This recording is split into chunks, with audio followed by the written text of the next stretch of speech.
Shalom, bem-vindos a mais uma edição de Or Hadash, uma nova luz na sua vida, uma meditação semanal da Torá. Hoje vamos ler um texto muito importante, numa carta escrita para os hebreus, trazendo assuntos muito relevantes, importantes para a nossa vida. Vamos ler então o texto desta oportunidade.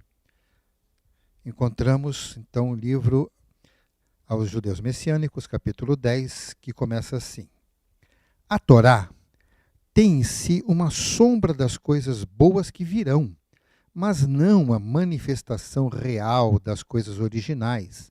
Portanto, ela nunca pôde, mediante os mesmos sacrifícios repetidos incessantemente, ano após ano, conduzir ao objetivo quem se aproximava do lugar sagrado para oferecê-los.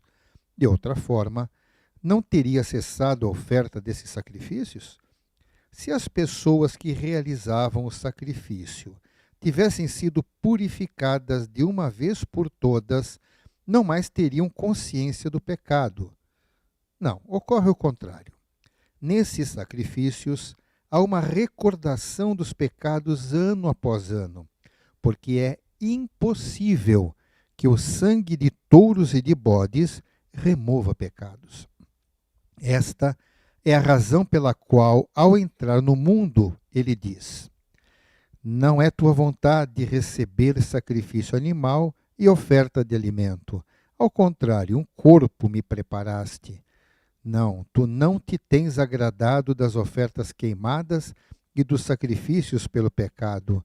Então eu disse: vejam, no rolo está escrito a meu respeito, vim para realizar tua vontade.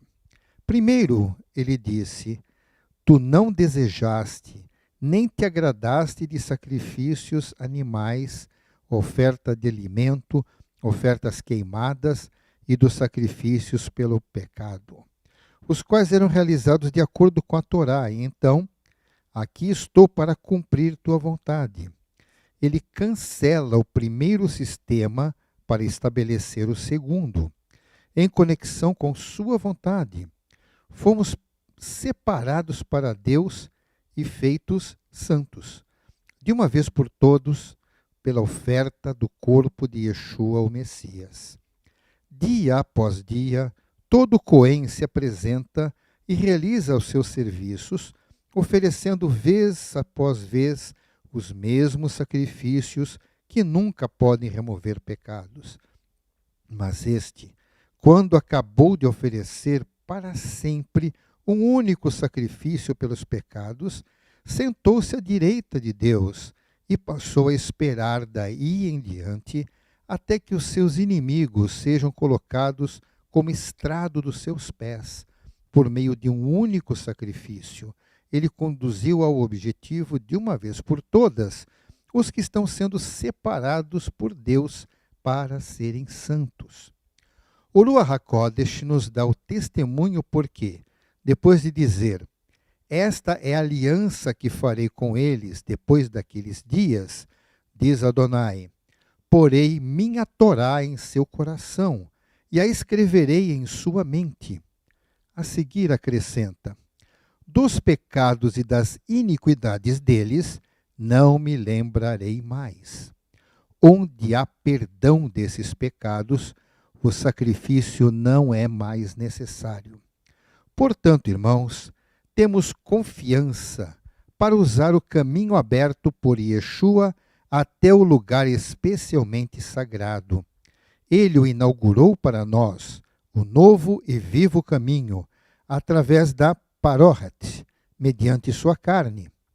Temos também um grande Cohen sobre a casa de Deus. Desta forma, aproximemo-nos do lugar sagrado com o coração sincero, na certeza plena que procede da confiança, com o coração limpo pela aspersão, para nos purificar da consciência culpada, e tendo o corpo lavado com água pura. Continuemos nos apegando com firmeza à esperança. Aquele que fez a promessa é digno de confiança. e mantenhamos a atenção dada uns aos outros para nos incentivarmos ao amor e às boas obras. Não negligenciemos nossas reuniões congregacionais, como fazem alguns. Ao contrário, procuremos nos encorajar. Quanto mais agora, vocês percebem a aproximação do dia. Se continuarmos a pecar deliberadamente, depois de recebermos o conhecimento da verdade, já não resta sacrifício pelos pecados, apenas a terrível expectativa do juízo, do fogo que consumirá os inimigos. Quem desconsiderasse a Torá de Moshe era morto, sem misericórdia, pela palavra de 2 ou 3 testemunhas. Pensem agora quão mais severa será a punição merecida pela pessoa que pisar o Filho de Deus, que tratar como algo comum o sangue da aliança, que o fez santo, e insultar o Espírito doador da graça divina? Pois aquele que conhecemos é quem disse: a vingança é minha responsabilidade, eu retribuirei. E também, Adonai julgará o seu povo. É uma coisa terrível cair nas mãos do Deus vivo. Todo esse texto mostra a realidade muito claramente revelada na própria Torá. O Eterno, pela sua misericórdia, pela sua compaixão para conosco, ele sempre providenciou um jeito de nós podermos acertar a nossa situação de culpa diante do Eterno. O texto mostra claramente o quanto o Eterno leva a sério as nossas atitudes, nossas palavras, nossas decisões, aquilo que passa dentro do nosso coração. Ele conhece todas as coisas. E considerando que nós somos seres falhos, que nós cometemos transgressões contra a Torá, todas as pessoas transgridem a Torá de uma maneira ou de outra, em vários aspectos. Ou seja, de qualquer maneira, todos nós temos uma dívida diante do Eterno. Por compaixão a nós, o Eterno, através de Moshe, transmitiu ensinamentos de como nós deveríamos agir. Para isso, preparou Arão, o irmão de Moshe, e todos os seus descendentes como Cohen, para poder exercer uma função muito importante. De todas as atribuições que nós vamos encontrar na descendência de Levi, Moshe recebeu uma instrução muito clara. Ele mesmo, apesar de Levi, ele não foi escolhido para ser Cohen. Isso foi atribuição do seu irmão e dos seus descendentes. Moshe era Levi, mas ele nunca sacrificou um animal sequer na posição que Arão deveria fazer. E os sacerdotes, de Arão para frente, tinham que oferecer sacrifícios todos os dias. E havia até mesmo um em especial, que hoje nós conhecemos como Yom Kippur.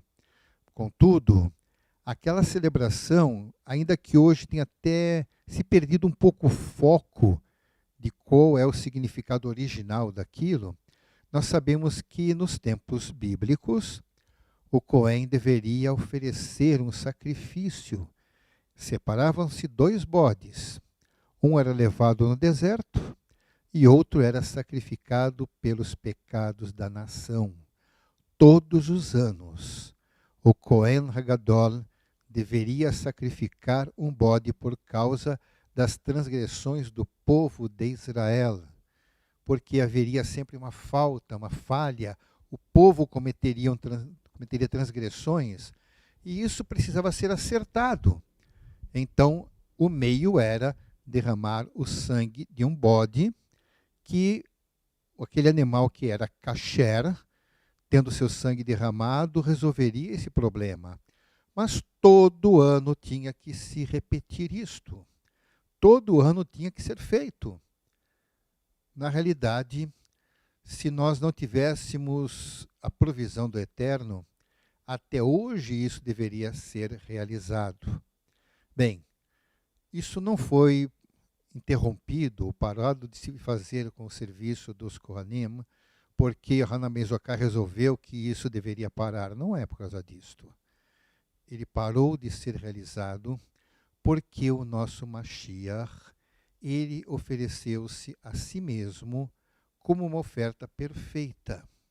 Então, aquilo que exatamente como o escritor desta carta, ele disse, aquela oferta que precisava ser repetida sempre, porque o valor dela era um valor baixo, relativo, porque o valor de um animal não vale a vida de um homem. Mas nós sabemos que era importante, aquilo já tipificava, era uma sombra de coisas futuras, porque o Eterno tem coisas maravilhosas que Ele quer nos dar. Ele quer nos dar acesso à sua companhia, acesso a Ele diretamente, acesso a viver uma vida que não podemos sequer imaginar. Por quê? Porque a nossa vida, nós sabemos que ela é cheia de dificuldades. A nossa vida é maravilhosa em si, porque o Eterno nos deu essa vida. Ele criou todas essas coisas de forma maravilhosa. Contudo, o ser humano não consegue enxergar, não consegue ver a maravilha do que o Eterno nos concede. Mas Ele nos chama para podermos ver isto. Ele nos chama para nós podermos, de fato, experimentarmos coisas que nós não poderíamos alcançar de nenhuma outra forma, senão apenas um acesso através do nosso Mashiach. Nós sabemos o quanto o Mashiach é esperado, o quanto o Mashiach é aguardado, o quanto o Mashiach é importante dentro de toda a tradição judaica. Nós sabemos que o Mashiach é realmente a grande esperança. Ele não é algo que é apenas do nosso tempo. Desde que, a respeito do Mashiach, foi informado ao povo de Israel que ele haveria de vir, ele se tornou um alvo importante. Quanto mais o povo de Israel sofreu, teve perseguições, teve decepções, quanto mais ele sofria, mais ansiava pela vinda do Mashiach. Pois bem, não é o sofrimento do povo de Israel que vai fazer o Mashiach voltar. Então, somente será pelo fato de que o Eterno tem um propósito. O propósito do Eterno transcende o povo de Israel. Contudo, sem dúvida alguma, o Eterno escolheu o povo de Israel para mandar o Mashiach. Ele preparou tudo, as circunstâncias, o conhecimento, a expectativa, as pessoas aguardarem, tudo isso era importante. Tanto que quando Yeshua veio como Mashiach, ele foi reconhecido por grandes multidões. Se a elite religiosa viu nele uma ameaça, teve ciúmes, porque ele atraía multidões, e seus líderes não tinham o mesmo carisma de ter as pessoas se aproximarem, o fato deles quererem rejeitar o Mashiach foi até mesmo parte do propósito do Eterno, porque era necessário que acontecesse tudo o que aconteceu. Yeshua, realmente como Filho do Eterno, ele veio cumprir um propósito maravilhoso. Ele sendo purificado, ele sendo puro, ele jamais se contaminou com nenhum tipo de transgressão da Torá. Ele pôde apresentar-se a si mesmo como oferta de Corban. Bem, com certeza não foi nenhum Cohen que sacrificou Yeshua. Com certeza não foi nenhuma pessoa do povo de Israel que o sacrificou, ainda que houvesse a participação de alguns líderes religiosos da época que cometeram injustiças contra ele, porque não tendo do que acusá-lo, inventaram falsos testemunhos para ele poder ser executado. Mas ele foi executado pela mão de estrangeiros. Ele foi executado por Roma. ele foi executado por pessoas que não tinham o menor respeito pela vida humana, com certeza. Mas, de qualquer forma, Yeshua derramou seu sangue para que todos nós pudéssemos ser justificados. E exatamente como disse o escritor, fundamentado nas porções da Torá que nós lemos, o sacrifício de Yeshua foi feito uma única vez e nunca mais precisará ser repetido, porque foi um sangue puro de um justo derramado por causa dos transgressores. Então, é um preço altíssimo que foi pago pelo próprio Criador para se cumprir completamente toda a Torá, toda a instrução, tudo aquilo que ele estabeleceu. Então, é muito importante. Agora, no final da leitura, nós vimos algumas coisas importantes. Que o Eterno deixou claro que sabemos que se uma pessoa transgredisse a Torá em alguns aspectos que está descrito na Torá, até mesmo se publicamente uma pessoa blasfemasse e falasse mal contra o Eterno, essa pessoa seria apedrejada até a morte. Isso foi o que Moshe transmitiu. Porque se uma pessoa ofendesse o Eterno, essa pessoa estaria cometendo algo muito grave. E se isso já considerávamos ser motivo de morte, o que seria então se nós simplesmente desprezássemos tudo o que o Eterno quer fazer? Ofendê-lo já é grave. Agora, desqualificar tudo aquilo que o Eterno quer fazer, que ele vai fazer, tudo aquilo que é sua ação, ou seja, até mesmo o fato de justificar o homem, rejeitar o Mashiach, é algo muito sério. E diz o Eterno que não compete a ninguém executar esse tipo de juízo. Se alguém transgredisse a Torá naqueles tempos, deveria ser apedrejado pelas pessoas. Mas agora, rejeitar o Filho do Eterno, ele mesmo vai cuidar. E diz mais, horrenda coisa é cair nas mãos do Deus vivo. Por quê? Porque ele é que conhece todas as coisas, ele sabe julgar, ele sabe dar valor adequado às coisas que nós não sabemos fazer. Portanto, pense bem sobre isto. Veja o que o Eterno está falando com você. Não rejeite Yeshua de maneira barata, porque alguém disse que não é. Verifique, fale com o Eterno. Quem mais vai dizer a verdade senão aquele que é a própria verdade? Quem mais vai poder te esclarecer? Nenhuma pessoa, nenhum líder religioso, não serei eu, ninguém irá convencê-lo da verdade, mas o Espírito do Eterno, o Ruach HaKodesh, aquele que o Eterno age diretamente em nós, ele vai esclarecer a você, como tem esclarecido milhares e milhares e milhões, até mesmo entre o povo de Israel, em todas as épocas, desde a época da vinda do Mashiach, ele tem esclarecido quem é o Mashiach. Não se coloque contra o Eterno, isso não é sábio, mas você deve aderir a ele, fazer a sua vontade, ficar do lado do Eterno, e você vai sentir tranquilidade, vai sentir paz, vai sentir segurança, vai sentir um alívio muito grande, porque pelo sangue de Yeshua que foi derramado no madeiro, o Eterno vai justificá-lo de todos os seus pecados. Não se coloque contra o Eterno, fique do lado dele. Que o Eterno possa realmente fazer coisas maravilhosas na sua vida, que você possa realmente experimentar grandes transformações e, acima de tudo, encontre a paz com o nosso Criador através do Mashiach Yeshua, e que você seja abençoado em nome de Yeshua. Amém e amém.